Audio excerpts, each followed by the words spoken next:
بسم اللہ الرحمن الرحیم۔ اختر مورل سٹوریز میں خوش آمدید کہتی ہوں۔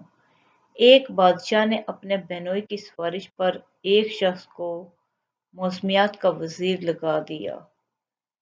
ایک دن بادشاہ شکار پر جانے لگا تو اس نے اس سے اس کا حال پوچھا موسم کا، تو اس نے کہا موسم بہت اچھا رہے گا۔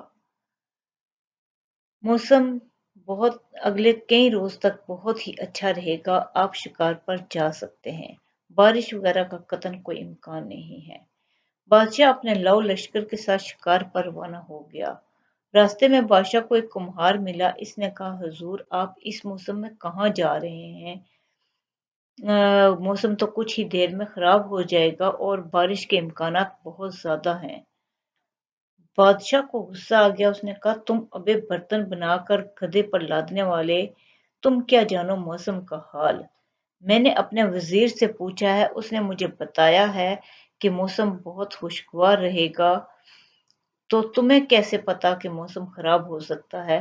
اور اپنے مصاحب سے کہا کہ اس بے پرکی چھوڑنے والے کمہار کو 2 جوتے مارے جائیں۔ بادشاہ کے حکم پر فوری طور پر عمل ہوا اور کمہار کو 2 جوتے نقد مار کر بادشاہ لشکر کے لیے جنگل میں داخل ہو گیا۔ ابھی تھوڑی ہی دیر گزری تھی کہ گھڑا تو بادل چھا گئے۔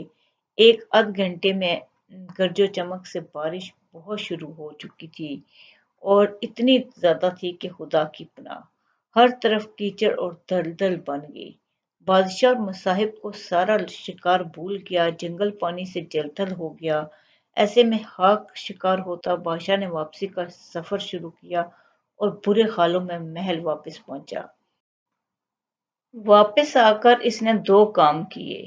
پہلا یہ کہ وزیر موسمیات کو برطرف کیا اور دوسرا یہ کہ کمہار کو اپنے محل میں طلب کیا، اسے انعامات سے نوازا اور وزیر موسمیات بننے کی پیشکش کی۔ کمہار ہاتھ جوڑ کر کہنے لگا حضور میں کہاں اور وزارت کہاں؟ میں جاہل اور ان پڑھ شخص اور کہاں سلطنت کی وزارت؟ مجھے تو صرف برتن بنا کر بھٹی میں پکانے اور گدھے پر لاد کر بازار میں فروخت کرنے کے علاوہ کوئی کام نہیں آتا۔ مجھے تو موسم کی ذرہ بھر رائے برابر بھی کچھ پتہ نہیں ہے۔